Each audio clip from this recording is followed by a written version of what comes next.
నమస్తే బాలగారు. నమస్తే. ఇది ఎంబీబీఎస్ వాళ్ళకి రీసెంట్లీ ఎన్ఆర్ఐ కాలేజ్ లో సీటు కోసం వెళ్తే ఏవో వాళ్ళు చాలా ఇబ్బందులకు గురి చేశారు. ఎన్ఆర్ఐస్ కాలేజ్ అంటే మీరు అదే ఆంధ్రప్రదేశ్ గుంటూరులో ఉన్నాయి. అవును అవును అవును అవును అవును. సో చాలా చాలా ఇబ్బందులు పెట్టారు, ఇంకేవేవో చేశారు. అసలు వాళ్ళని నువ్వు రాదు అసలు, అంటే నువ్వు అవసరమే లేదనే రేంజ్ లో వాళ్ళు మాట్లాడారు. దీన్ని ఎలా చూడాలి అసలు? ఎందుకు వాళ్ళకి వీళ్ళ పైన ఈ వివక్ష? అంటే ఎందుకు రావద్దన్నారు? ఎందుకు రావద్దన్నారు అంటే ఫీజు కట్టలేదని, అంటే టైంకి ఫీజు కట్టలేదని. ఫీజు కట్టలేదంటే వాడి దగ్గర ఫీజు కట్టే డబ్బులు లేవని. అంటే ఇప్పుడైతే మొత్తం కంప్లీట్ గా అంతా కట్టేశారు.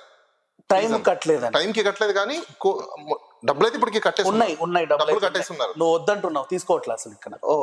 అంటే జనరల్ గా ఏం జరుగుతుందంటే ఈ మధ్య కాలంలో కొంచెము ఈ ఎంబీబీఎస్ కి సీట్లకు సంబంధించిన సి కేటగిరీ సీట్స్ ఉంటే మేనేజ్మెంట్ కోటా అంటారు. సి కేటగిరీ అంటే మేనేజ్మెంట్ కోటాస్ అవి. సి కేటగిరీలో అంటే డబ్బులు ఉన్న వాళ్ళు కాదు డబ్బులు ఉన్న వాళ్ళకి ఎన్ఆర్ఐ కోటాస్ కింద వస్తుంటాయి అనమాట. అవి కాలేజీ ఎన్ఆర్ఐ కాలేజ్ కదా, పేద ఎన్ఆర్ఐలు, మిడిల్ క్లాస్ ఎన్ఆర్ఐలు, A category, B category, C category అని సీట్స్ ఉన్నాయి అనమాట. సి కేటగిరీ సీట్స్ వల్ల ఎక్కువ మేనేజ్మెంట్ కోటాలో ఉన్న వాళ్ళు వస్తారు కాబట్టి ఆ కోటాలో వచ్చిన సీట్స్ ని వీళ్ళు ఏం చేస్తారంటే బయట 5 కోట్లకో 10 కోట్లకో 15 కోట్లకో అమ్ముకుంటుంటారు. అక్కడికి వచ్చి అన్ని కోట్లు ఇచ్చి ఎలగబెట్టాల్సిన అవసరం ఎంతో మంది ఉన్నారు. ఎందుకంటే ఇప్పుడు మీకు తెలిసిన ఫ్రెండ్స్ ఎంతమంది లేరు? మా పిల్లల్ని ఎంబీబీఎస్ చదివిస్తున్నాం, 20 కోట్లు ఖర్చు అయింది, 30 కోట్లు ఖర్చు అయింది, 5 కోట్లు ఖర్చు అయింది. డొనేషన్ పెట్టారు కాబట్టి అయింది. సీట్ రాకపోతే ఇంకా సీట్ తెచ్చుకోవాలి. సీట్ రాని దద్దామని డాక్టర్ చేసి ఎవరిని చంపుతామని. ఇంకా అలాంటప్పుడు చదువుకునే వాడికి బుద్ధి ఉండాలి. అంతే కదా, చదువుకునే వాళ్ళకి బుద్ధి ఉండాలి. సో ఎనీహౌ మనం అది సబ్జెక్ట్ పక్కన పెట్టేస్తే జరిగిన ఇష్యూ ఏంటి? ఇప్పుడు మీరు చెప్పిన ప్రకారము డబ్బులు కట్టలేదని చెప్పేసి అతను రానివ్వలేదు అన్నారు. అసలు డబ్బులు కట్టకపోవడానికి కానీ స్కూల్ కి రానికపోవడానికి కానీ సంబంధం అనేది లేదు.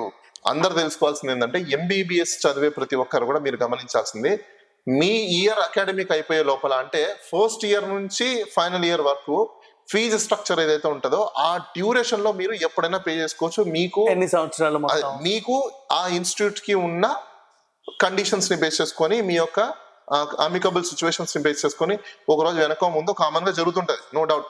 అది కట్టలేదు చేయలేదని చెప్పేసి అని స్టూడెంట్స్ ని కాలేజ్ నుంచి బయటికి పంపేయడం కానీ, డీటైన్ చేయడం కానీ, లేకపోతే ఇల్లీగల్ గా వాళ్ళని కాలేజ్కి రానివ్వకుండా, అటెండెన్స్ లో వేయనివ్వకుండా, ప్రాక్టికల్ కి అటెండ్ అవ్వకుండా ఇలాంటిది ఏదైనా చేస్తే ఆ కాలేజ్ మీద, ఆ మేనేజ్మెంట్ మీద మీరు క్రిమినల్ కేసు పెట్టచ్చు. ఓ సీరియస్లీ? yes. అంటే ఈ రోజు నేను క్లాస్ కి అటెండ్ అయ్యే హక్కు నాకు ఉంది. ఖచ్చితంగా ఉంది. నువ్వు ఏదో ఒక డినై చేయడానికి లేదు. నీ ఇబ్బందులు నా మీద రుద్దొద్దు. లేదు, టైం ఇవ్వాలి ఖచ్చితంగా ఇవ్వాల్సిందే. ఎంత టైం ఇవ్వాలి? అది డిపెండ్స్. నేను అదే అకాడమిక్ అయిపోయే లోపల వరకు ఆ పిల్లడికి రైట్ ఉంటది. ఫర్ ఎగ్జాంపుల్ ఇప్పుడు ఒక కోర్స్ కి ఎంబీబీఎస్ కి 4 years ఉంది అనుకోండి. 4 years లో ఫస్ట్ ఇయర్ ఫీజ్ కి ఒక 1-2 months గ్యాప్ కామన్ గా. నా కోర్స్ కి 12 ఏళ్ళు ఉంది. 12 ఏళ్ళ వరకు ఉంటది. ఎవ్రీ ఇయర్ ఫీజు కట్టుకుంటూ రావాలి కదా. ఓకే, ఇప్పుడు ఫస్ట్ ఇయర్ ఫీజు కట్టిన తర్వాత ప్రమోట్ అయిన తర్వాత సెకండ్ ఇయర్ కి వస్తాం. మీరు ఎప్పుడు పడితే అప్పుడు కడతామంటే మా మెయింటెనెన్స్ ఏం కావాలి? అంటే ఇప్పుడు మెయింటెనెన్స్ ఏం కావాలంటే school it's not business. School business కాదు, కాలేజ్ బిజినెస్ కాదు. పెట్టింది వ్యాపారం కోసమే. వ్యాపారం కోసం అని డిక్లేర్ చేయ, మరి అలాంటప్పుడు నీకు పర్మిషన్ ఇవ్వరు. ఓహో, నువ్వు వ్యాపారం కోసం అని పెడితే సేవ చేయడానికి అయితే నాకు ఫీజులే తీసుకోవద్దుగా. అసలు ఫీజులు అంటే ఏమనుకుంటున్నారు మీరు? Contribution to the society. అది ఒక సొసైటీ మీద రన్ అవుతుంది. పిల్లలు చదువుకోవడం కోసము వాళ్ళ యొక్క ఇన్ఫ్రాస్ట్రక్చర్, అందుకోసమే పేరెంట్ కమిటీ వెయ్యండి, పేరెంట్ కమిటీని డిసైడ్ చేయండి, ఖర్చులు ఏమేమి జరుగుతున్నాయి మొత్తం ముందర పెట్టండి, దానికి కావాల్సిన డబ్బులందరూ పిల్లల ఫీజుల్లోంచి తీసుకుంటారు. అది కదా మీరు చేయాలి. అది ఎక్కడ చేస్తున్నారు? గవర్నమెంట్ పట్టించుకోవట్లేదు. పిల్లలు ఎవరు కూడా దాన్ని పెద్దగా కన్సిడరేషన్ తీసుకుని దాని మీద ఫైట్ చేయట్లేదు. రాజకీయ నాయకులు ఎవరు పట్టించుకోవట్లేదు. అలాంటప్పుడు అది ముందుకు ఎలా వస్తుంది? కాబట్టి ఈ పిల్లాడు ఏదైతే మీరు చెప్పినారో, ఇతను కోర్టుకి వెళ్ళినా లేదంటే పోలీస్ స్టేషన్ లో కంప్లైంట్ పెట్టినా, మేము ఇలాంటి కేసు కూడా ఒకటి చేసాం. ఒక పిల్లాడికి ఏం చేశారంటే ఫీజు మొత్తం కట్టేశారు, ఫీజు కట్టలేదని చెప్పేసి మధ్యలో ఒక 2 months రానివ్వలేదు, అటెండెన్స్ తక్కువ ఉందని చెప్పేసి అని యూనివర్సిటీ నుంచి హాల్ టికెట్ రానివ్వకుండా, ఎగ్జామ్స్ కి అటెండ్ అవ్వనివ్వకుండా చేస్తే మేము కేసు ఫైల్ చేసి హైకోర్టు నుంచి డైరెక్షన్స్ తీసుకొని కాలేజీకి, యూనివర్సిటీకి ఆ పిల్లోని ఎగ్జామ్స్ కి అటెండ్ చేయించి ఎగ్జామ్స్ రాయించాం. కోర్టు వాళ్ళని మందలించింది కూడా, మీరు ఫీజు కట్టలేదని చెప్పేసి అని మీరు వాళ్ళని రానివ్వకుండా ఆపడానికి హక్కు మీకు లేదు.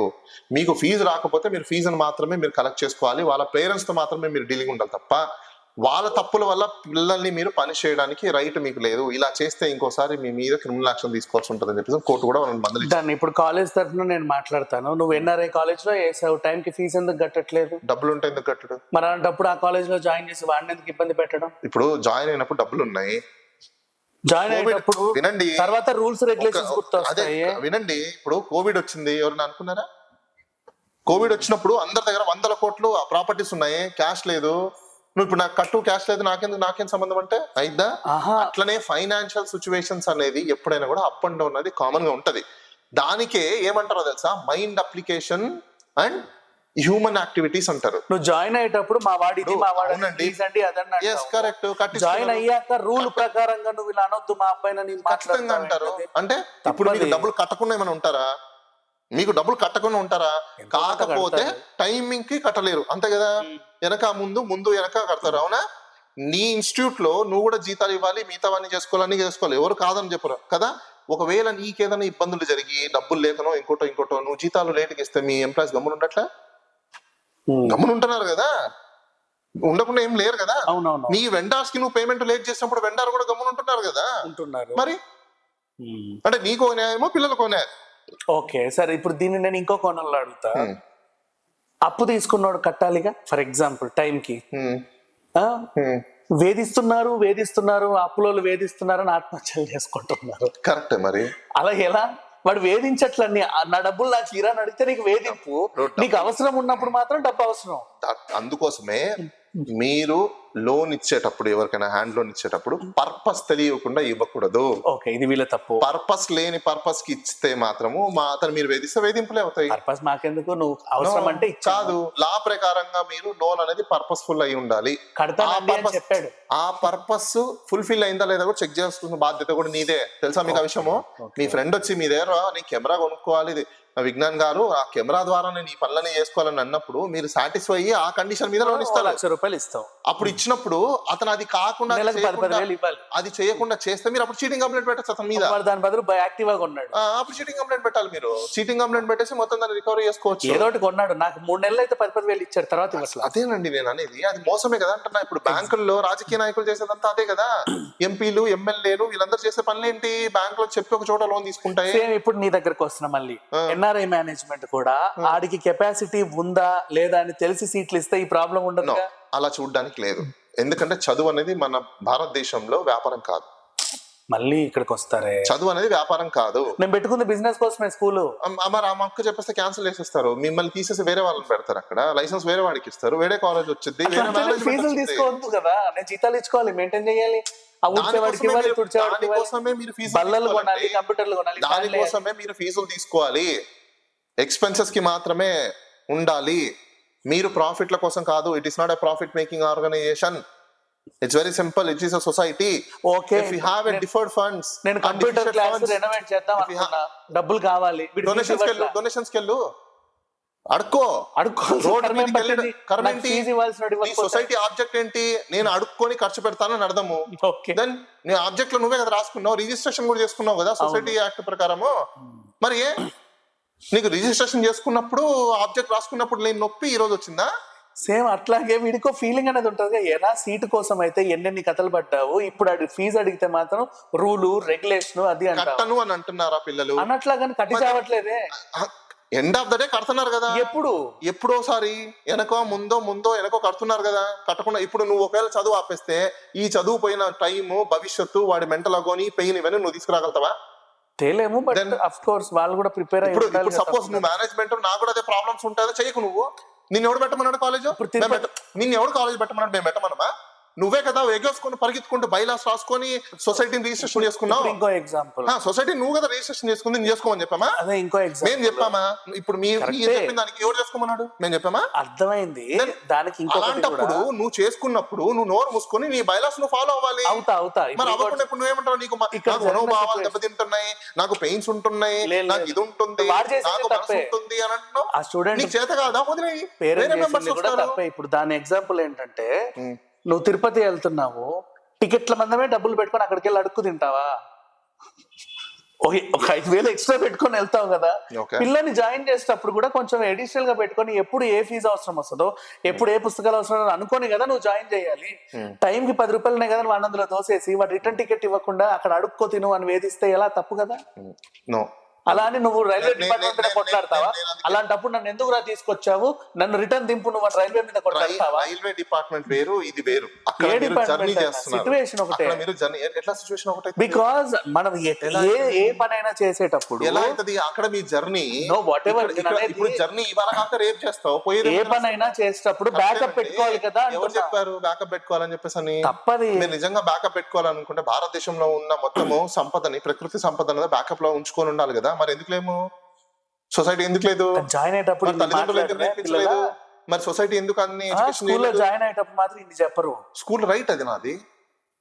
నువ్వు పెట్టకపోతే ఇంకోటి పెడతాడు. వాడు లాస్ట్ మంత్ ఫీజు కట్టావు, 2 నెలలు అయితే ఫీజు కట్టట్లేదంటే కడతాం రూల్స్ రెగ్యులేషన్స్ Yes. ధర్నాలు అది నా రాస్తారు. right భయ్, నా right అది. మరి దారుణం ఇది. అవును, రాజ్యాంగం కల్పించిన హక్కు. అయ్యో బాబు, రాజ్యాంగం కల్పించిన హక్కు. ఇంత భయంకరంగా రాజ్యాంగం హక్కులు ఉంటాయంటే వాడు స్కూలే పెట్టాడు అసలు. మేము అదే కదా అంటున్నాము, నేను పెట్టద్దని అంటున్నాము. నిన్ను ఎవడు పెట్టమన్నాడు? నువ్వు పెట్టకపోయింటే వేరే ఎవరో పెడతారు, వాళ్ళు రూల్స్ ని ఫాలో అయ్యే వాళ్ళు. నీకు చేత కాదు కదా, పెట్టకు. ఎవడు పెట్టమన్నాడు? ఏదో టైంకి ఇస్తారేమో అని నమ్మి పెట్టా. ఇప్పుడు నమ్మలేదు కదా, సొసైటీ నుంచి వెళ్ళిపో, సొసైటీ నుంచి వెళ్ళిపో నువ్వు. అలా ఉంది సిచ్యువేషన్. అసలు నిజం చెప్పాలంటే పేరెంట్స్ కి ఫుల్ రైట్ ఉంటది. ఆ సొసైటీలో ఇలాంటి మేనేజ్మెంట్ ఉంటే మాత్రం ఆ సొసైటీ ప్రెసిడెంట్ పీక్ అవతల పడేయండి. ఓకే, ఇవన్నీ తెలియక కదా పాపం అందరూ బాధపడుతున్నారు. సరే ఇప్పుడు అది పక్కన పెట్టేస్తే, ఇప్పుడు ఇన్స్టిట్యూట్ వాళ్ళు కూడా మేనేజ్మెంట్ కోటాలో సీట్లు ఇవ్వడం ఏంటి? మేనేజ్మెంట్ కోటాలో ఎందుకు సీట్లు ఇస్తారంటే బేసికల్ గా కాంపిటెంట్ అథారిటీ వాళ్ళు మేనేజ్మెంట్ నడవాలి కాబట్టి, వాళ్ళకి ఈ ఫీజులతో సరిపోవు కాబట్టి కొంచెం ఎక్సెస్ అమౌంట్ కావాలి కదా, నో ప్రాఫిట్ నో లాస్ కింద నడవాలి కదా. అవును. అందుకోసమే మేనేజ్మెంట్ కోటా కింద ఎవరైనా ఇలాంటి వాళ్ళు డబ్బులున్న వాళ్ళు ఉంటే వాళ్ళ కోసము ఇలాంటి స్కీమ్ అనేది పెట్టున్నారు. అప్పుడు ఏం చేస్తుంది తెలుసా, నేను దద్దమ్మ, నాకు అసలు ఏ అబ్బట్ల, బి అబ్బట్ల, సి అబ్బట్ల, డి అబ్బట్ల. మా నాన్నకు 10 కోట్లు ఉన్నాయి, నన్ను తీసుకొచ్చి ఎంబీబీఎస్ జాయిన్ చేశాను. నేను ఎవరిని చంపాలి? ఎంబీబీఎస్ పాస్ అయ్యి. అలాంటప్పుడు గవర్నమెంట్ దానికి స్ట్రిక్ట్ రెగ్యులేషన్స్ తీసుకుని రావాలి. ఈ సీట్స్ వస్తేనే, ఇంత ర్యాంక్ వస్తేనే మేము ఇస్తాము, నో మేనేజ్మెంట్ కోటా అని చెప్పేసి అని పెట్టాలి. అది ఎగ్జాక్ట్లీ. మెడికల్ కౌన్సిల్ తీసుకోవాలి, మెడికల్ అది కూడా వాళ్ళ తప్పే. తప్పే మరి. కాకపోతే ఇప్పుడు నీకు సీట్ రాకపోతే నువ్వు క్వాలిఫైడ్ కాదని అర్థము. క్వాలిఫైడ్ కాని నువ్వు ఎందుకు డాక్టర్లను తయారు చేస్తున్నావు? డబ్బులు ఇస్తున్నాడుగా, డబ్బులు ఇస్తున్నాడు. వాట్ నేను అదే అంటున్నా. నువ్వు పాస్ అయినంత మాత్రాన నువ్వు పర్ఫెక్ట్ డాక్టర్ అవ్వవు. పాస్ అయిన తర్వాత మళ్ళీ నువ్వు ప్రాక్టీస్ చెయ్యాలి. ప్రాక్టీస్ లో నువ్వు తోపని అనిపించుకుంటేనే పర్ఫెక్ట్ డాక్టర్ అవుతావు. లేకపోతే ఓకే, ఎక్కడ ఉన్న డిఫికల్టీస్ అక్కడ ఉన్నాయి. Anyway, thank you so much.